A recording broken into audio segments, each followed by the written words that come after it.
Hello, how are you? I'm wonderful. And you? Not too bad. Welcome back. I'll start by saying that. I have Taylor Wilde with me. Thank you. Uh, we saw your big return this past weekend. So Yes. now that you're back, I don't know if anybody doesn't know what I you haven't had a match in Impact. Was it since Victory Road last year? I think. Yeah, it's been a year. Yeah. So what have you been up to? I know, like you were kind of doing some stuff at home, life kind of got in the way, but what have you been doing to kind of get yourself ready to make this comeback to the United States? Well, here's the thing. I am 36 years old, so there is no time for downtime. I have been continually training, both in the ring, in the gym. I have my podcast and YouTube channel, Wilde On, in which I highlight all my sisters and my brothers in the wrestling world, telling their stories, which, is this really cathartic thing because I get to relive these stories that maybe I've forgotten, but at the same time, it's equal parts motivating. Sometimes you get tired, you get burnt out, and you really remember why you do this, and it's because of the people you work with. I've been at home. I'm a firefighter full time. I'm a single mom, and like you touched on, indeed, due to COVID and my personal life getting a little bit of messy, it sidelined me. But I'm back. I'm back, and I'm back for good. So everything happens for a reason, as cheesy as it is, and I'm pretty much in the best mental and physical shape I've been in my entire life. I'm so happy, and I'm like, that's all I can say. It sounds so cheesy, but I really am just so happy, and I'm glad to be back. And that the fans and my Impact family welcomed me back with open arms. Well, I'm very glad to hear that you're doing so well. I don't want to say that I knew it was coming, but you were on Tommy's show, Tommy Dreamer's Yes. show, not too long ago, and he said, hey, we need to get her back, and this was a conversation that he had with Scott D'Amore. So I was like, okay, it's maybe happening, but it was still a really nice surprise to watch live on Friday.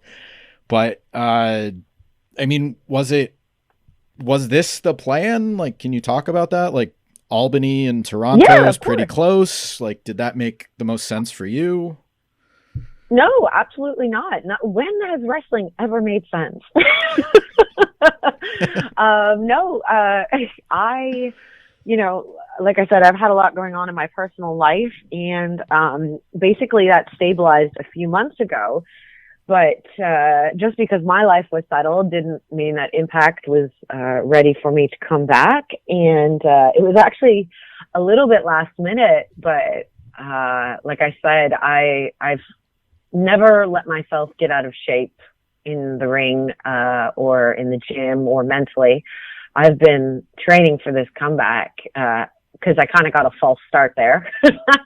So I've been ready for the coach to put me back on the ice. And it kind of came out of the blue, but in the best possible way because, it was like a big family reunion, that Call Your Shot gauntlet. It was people I was in Deep South in developmental with. It was people I was in TNA with. It was new age wrestlers from Impact. So I couldn't think of a more exciting way to get back in the game. Yeah, it was a lot of fun. You got to do the Was Up with Bully Ray. Yeah. I'm blanking on who you just posted the picture too. You were like, oh, DSW Originals or something, and I'm blanking on who that was, but Dirty Dango. there you go. I was like, who? So you got a nice reunion. I know you mentioned that you're under contract, but I mean, how much are we going to see you on the road? If you can comment on that, like Vegas is coming up. There's a couple shows in Florida, uh, Louisville. So there's a schedule for Impact through the rest of the year, and Hard to Kill was just announced too. So any dates we can kind of expect to see you on? I'm back. Period. Okay. I'm back. So that's the short version of it. Yep. Okay. I will name a few of them. Sin City Showdown is in 10 days as we're recording. It's October 21st and 22nd. They just announced Overdrive, which is November. IPWF at WrestleCade. I don't know if I can make it, but that's always a fun weekend. So, Yep. Yeah. And then Hard to Kill, like I said. So you're back, period. I'm back. Simply put. And you were part of the most recent tapings. There was some stuff that happened the night after Bound for Glory, so that's going to be something to look forward to. And I will leave it at that. That's my short version. Okay. So I would love to talk about it, but I'll just... How about this? Who are you looking forward to working with more? Everybody. Okay. I've been benched for a year. So, the locker room's kind of been shook up a little bit in the past year, which, you know what? It's never a bad thing. And one of the coolest things about being a knockout and how the company has kind of changed over the past 10, 15 years, and wrestling in general, is, intergender wrestling is almost not a thing anymore. It's not like that gauntlet was called an intergender gauntlet. It was just call your shot.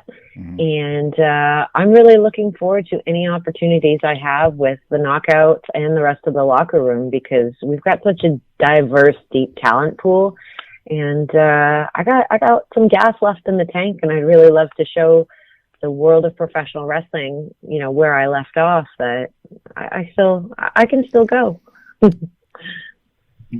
This one actually surprised me because, you mentioned Deep South before, and I would have thought you two crossed paths, but Mickie James, like, you've, as far as I know, unless it just isn't in the records, maybe it was an unofficial thing, but as far as I can tell, you guys have never actually had an official match. So she's on the last rodeo. Yeah. Maybe, is that something you want to happen? If I remember correctly, she was on the press pass last week and said she'd love to work with you too.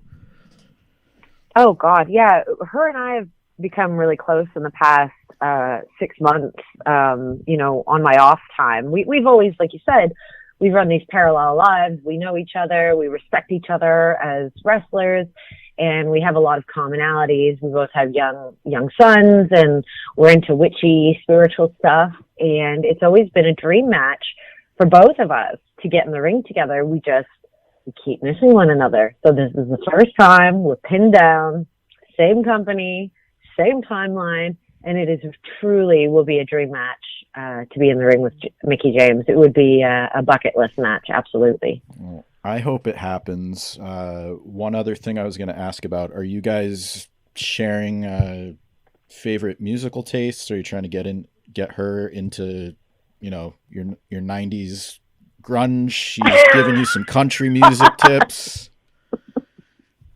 Look, I am an eclectic. I am open-minded to all music genres, but I grew up in Canada, and country is just not as naturally embedded as, the Virginia version of Mickie James. So, she's incredibly talented, but I don't think we'll be exchanging Spotify playlists anytime soon. I'm Canadian Tuxedo. That's like, it's basically a country music outfit. You just need the bolo tie.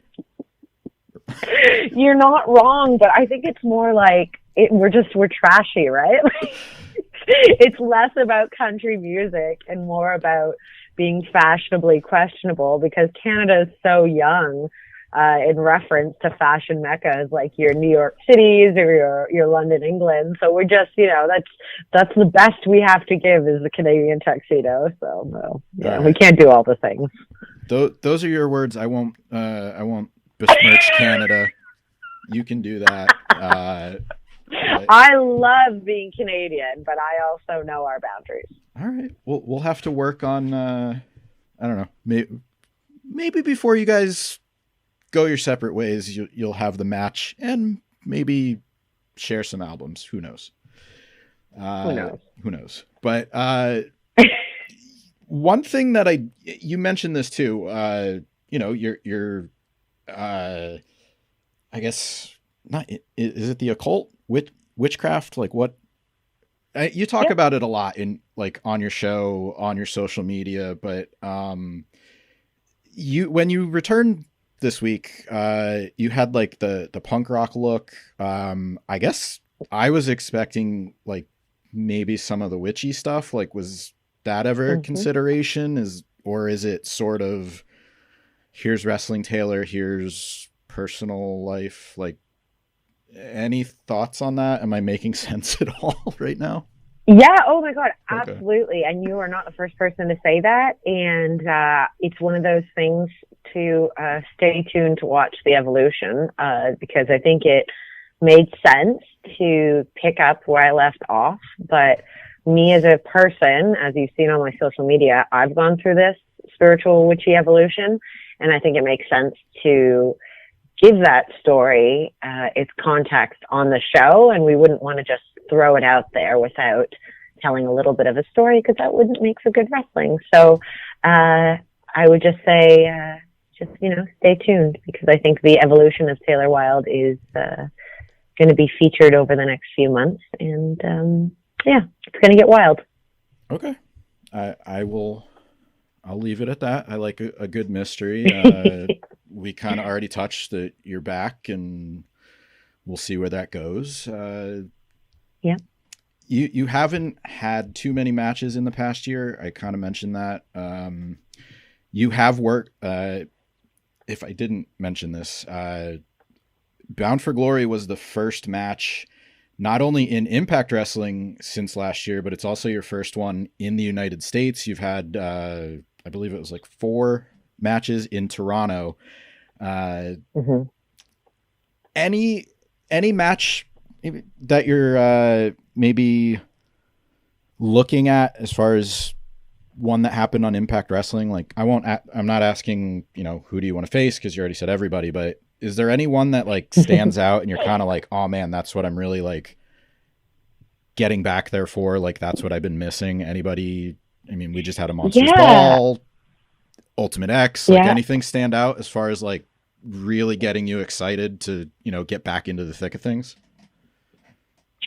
You know what? I think it's just the growth of women's wrestling and the integration into this intergender world, and how Impact seems to be the spearhead of that, and then companies follow suit. And, it's like I said, I'm back. I want to experience everything that I've been sitting at home for the past year, waiting to do. But I also want to expand my horizons as I'm not getting any younger. I'm interested in, the backstage roles as well. So I know it sounds totally cliche, but I just want to involve myself in every way, because Impact really has been my long-standing family, and I just want to give back what that company has given me.